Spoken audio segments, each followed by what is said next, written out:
বিষয়টা ভয়ঙ্কর মনে হতে পারে অনেকের কাছে, কিন্তু না, এটা মোটেও ভয়ঙ্কর মনে করেন না। উপরওয়ালা সৃষ্টির অনেক প্রাণী আছে এরকম যারা লোকালয়ে এসে অনেক কিছু করতে পারে, তাই এদেরকে বিরক্ত করবেন না, ঠিক আছে। রান্নাঘরের ভিতরে ভয়ঙ্কর সাপ দেখেন ভাই, চুলা টুলা ফালাইয়া বাগছে। হ্যাঁ, আমারে ডাকি আনলো, আমি আসলাম, আসি তো দেখি এই ম্যাজিক। ভাবলাম যে না, এখানে ডিস্টার্ব করা উচিত হইব না, দাঁড়ায় দাঁড়ায় দেখতেছি।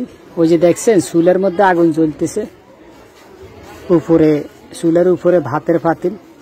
এখন এদেরকে ডিস্টার্ব করতে গেলে হিতের বিপরীত হয়। তাই আসলে আপনারা কেউ এই কাজটা কখনো করবেন না। যখন সাপেদের মিলন চলে, হ্যাঁ, তখন ওদেরকে ডিস্টার্ব করা টোটালি উচিত না। এটা শুধু সাপের বেলা না, প্রত্যেকটা প্রাণীর বেলায় এটা করা যাবে না, এটা করবেন না। আমি যেহেতু রেস্কিউ করি, অর্থাৎ বিভিন্ন প্রাণী রেস্কিউ করি, সেই ক্ষেত্রে আমার চোখে জিনিসটা আমি ওদেরকে বললাম না, কখনো না কোনো লাঠি ছোটা বা কোনো কিছু আনার দরকার নাই, কিচ্ছু করার দরকার নাই।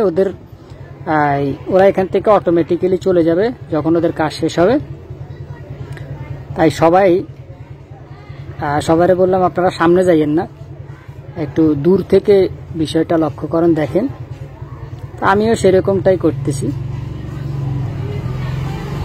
ওদের কাছ থেকে যতটুকু শুনলাম যে পিছনের অংশ থেকে এরা আসছে এভাবেই, হ্যাঁ, অর্থাৎ একটার সাথে একটা পেঁচানো অবস্থায় এভাবে ঢুকতেছে আর লাফাইতেছে, অর্থাৎ ঘরের ভিতরে, রান্নাঘরের ভিতরে ঢুকতেছে আর লাফাইতেছে। হ্যাঁ, এখন দেখা যায় সামনে আগুন জ্বলতেছে, দেখেন এই যে আগুনের হিট কিন্তু, বা পাতিলের যে গায়ে কিন্তু আপনার গরম, পাতিল গরম, তাই না?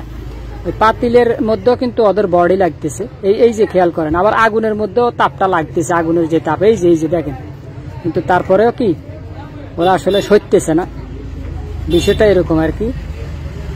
দেখ, ভাত তরকারি সামনে কিছু আছে, চাউল টাউল আছে ধোয়া, মানে চাউল ধুয়ে এনে গাবলায় বলের মধ্যে রাখছে। ওইটা কিছুক্ষণের ভিতরে পানিটা একটু গরম হইলে দিব, তখনই হঠাৎ এই আগমন।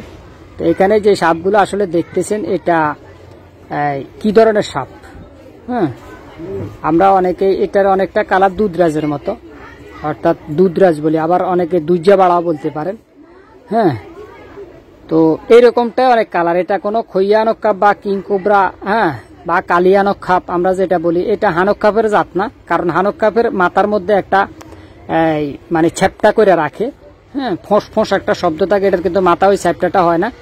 তো এটা আমরা মূলত দুধজাবাড়া বলতে পারি, ধাঁড়াইশ বলতে পারি, কিংবা দুধরাজ বলতে পারি। এই জাতীয় সাপের মধ্যে জিনিসটা যেহেতু ডোরা কাটা কাটা ওই রকমই দেখতে, এদের মাথায় কিন্তু ওই ফোনাটা ধরে না। হ্যাঁ, যেমনটা আমরা খইয়ানো কাপ বা কালিয়ানো কাপ, তারপরে দিই আমরা যে বলি কিংকোবরা, এই জাতীয় সাপগুলো আমাদের গ্রাম অঞ্চলে আমরা দেখি যে এটা অল্পতেই কিন্তু মাথায় একটা ফোনা তোলে, এটা সেরকমটা না। তো এখানে সামনে লাড়কির ভিতরে ঢুকে যাইতে পারে। তো যাক, এরা কিন্তু চলে যাবে, ঠিক আছে। এদেরকে আপনারা যদি কখনো কোনো জায়গায় দেখেন, দয়া করে আমি একটা রিকোয়েস্ট করলাম, কেউ কখনো বিরক্ত করবেন না।